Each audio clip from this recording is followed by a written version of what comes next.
College basketball and the spread lines, those will absolutely be taking center stage here. And let's talk about it. Houston invading some Hilton magic at Iowa State. This line opened up overnight, Joe, a -1.5. We now sit today at most outlets showing a -2.5 for Iowa State in a total that's listed at 134.5. Houston comes into this game with the number one most efficient offense in conference play, and also turns it over the least of everybody else and shoots free throws better than everybody else in conference play. Houston on the road to take on Iowa State. What's that spread line here for you, Joe?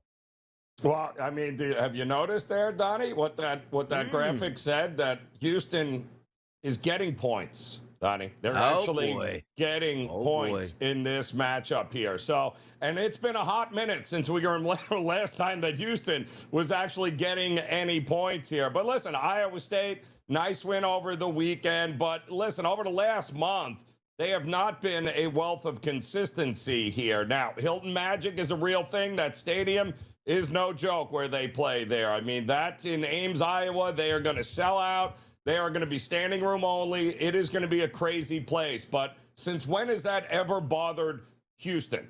It's interesting here. I do think you're going to see Houston money and the Houston backers come in late here, Donnie. It would not shock me at all here if Houston wins this game. But Iowa State, the early love for sure in the market. I saw 1.5s yesterday. We're now 2.5s this morning. But I know that Houston money's coming back in at some point. How about money coming back in on Syracuse tonight? I don't know how much it's going to happen here, unless you just say, like my dad would say, Joe, that's way too many points that you can give. How about this? Syracuse going to take on Duke down in Cameron Indoor Stadium. Overnight, Joe, we were seeing 20.5s in the marketplace. Down slightly now, to 19.5, roughly a 3-touchdown spread for Duke as the home team. A total of 142.5 live. If we look at Duke in ACC play, the number one most efficient defense and also the number one most efficient offense. The one thing we know about Syracuse, not great on offense, not great on defense, not great at too much, Joe, but 19.5. What's your spread line here?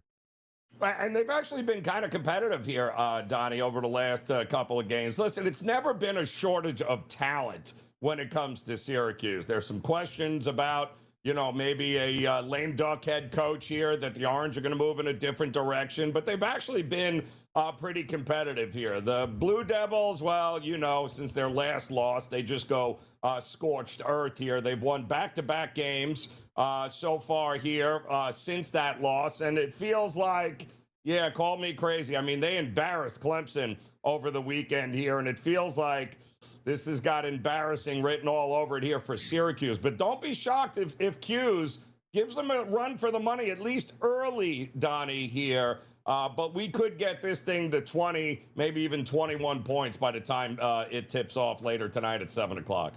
Let's go to the Southland here. I can't tell you how many times around like 2015, Joe, I was betting the Southland here, a little Stephen F. Austin action, Abilene Christian. And tonight, we have Stephen F. Austin on the road to take on Texas A&M Corpus Christi. Stephen F. Austin comes into this game as a 5.5-point favorite at some outlets, even as high as 6.5, and a total of 136.5 coming in here. You take a look at Stephen F. Austin, the number one defense in conference play, and also boasts the number two offense in conference play. Down in the Southland, Joe, Stephen F. Austin versus Texas A&M Corpus Christi. What's that actual spread line for you?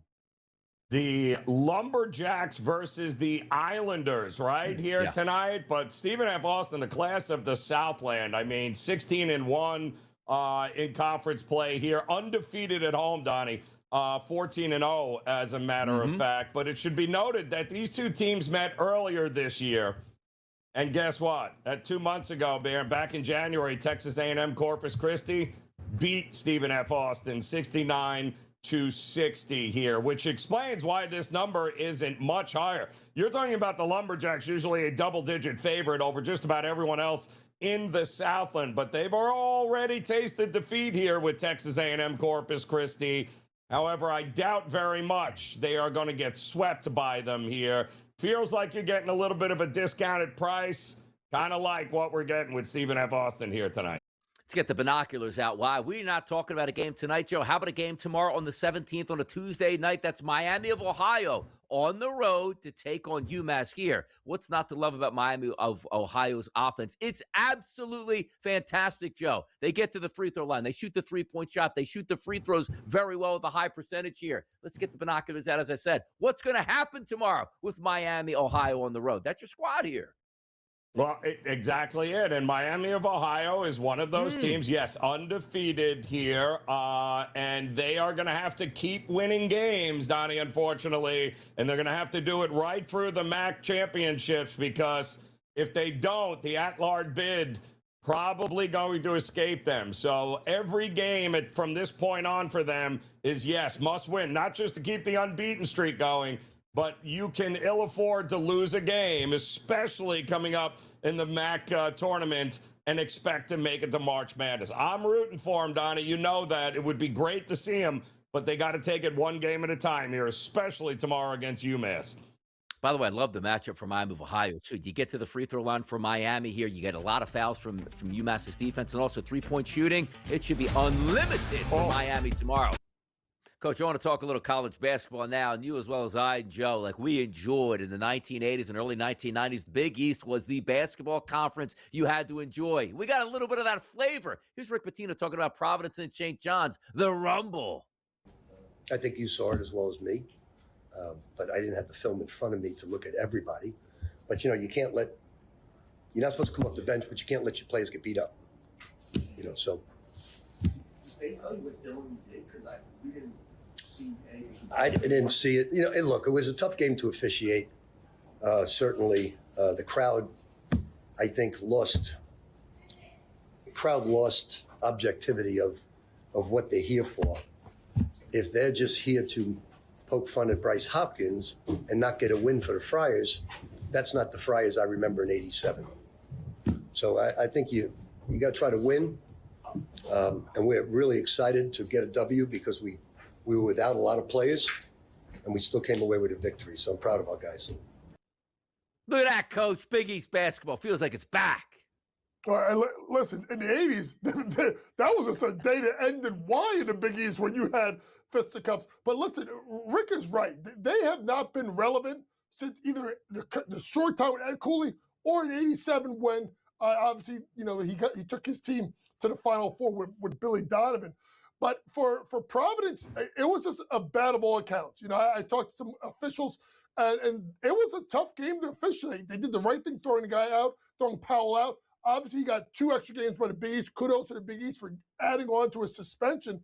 But at the end of the day, I mean, he only got 3 games. I mean, he's got my hair, whatever that thing in the back, that chia pet he got grown back hair. He should have got 5 more games for that haircut. Lord have mercy. Unbelievable. So what do you think of these Johnnies, though, here, Coach? They got a shot at making some noise come March Madness. Could they take down the Big East? Style make fights. Obviously, they're the favorites are still UConn, because obviously St. John's has got to go up to Connecticut to play them. But listen, the way that they're playing, the way Zuby's playing, Dylan Mitchell's been fantastic. And Rick Pitino's starting to trust that bench a little bit, play a little bit more guys, and start to get to that up-tempo style of basketball that we've seen out of Rick Pitino. They're going to be dangerous in March. But, guys, you know how it is. Styles make fights. It'll be very interesting. It's going to be a lot of fun watching college basketball the next 6 or so weeks. Coach, how about styles make fights? Jerome Tang is out at Kansas State, and they're telling him, you did it to yourself. You don't get $19 million. Who's going to win that fight for the $19 million, Coach? Sure. He getting all $19 million. But here's the problem. Peggy Fresh, you pick the guys. This is your fault. But give me the money. Pay the man, Coach. Take us to break. Give us something. Please, rotation. Splash. Fire away, Joe. What do you got? Don't overthink it. I don't care where they're playing this game. You're going to give me 2.5 points for Houston on the road, even at Hilton. Houston is the better team. They've always been the better team. It might be a rock fight, but I'll take the 2.5 points and sprinkle a little on the money line with Houston tonight.